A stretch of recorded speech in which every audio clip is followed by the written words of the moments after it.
Je voudrais simplement vous exprimer ma satisfaction de vous voir ici pour me parler du problème de Farba. Le problème de Farba, c'est un problème pour tout le monde parce que nous estimons qu'il y a de l'injustice là-dedans.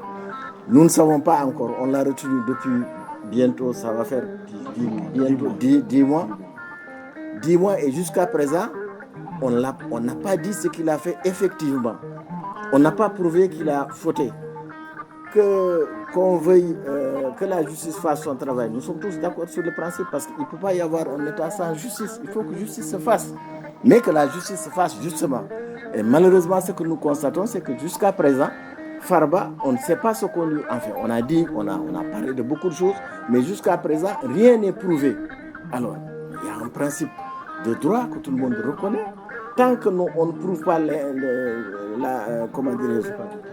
la culpabilité de la personne, mais elle est considérée comme innocente, jusqu'à preuve du contraire.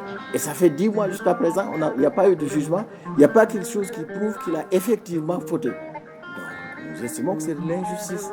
Donc, je suis le combat que vous menez, même si vous ne me voyez pas sur le terrain, peut-être parce que mes activités ou mon âge ne me permet pas d'être toujours sur le terrain, mais c'est un combat de principe que nous partageons tous. C'est même pas un problème politique, mais c'est un problème de principe.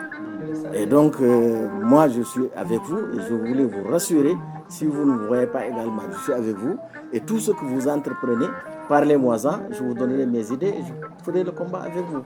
Voilà, merci beaucoup.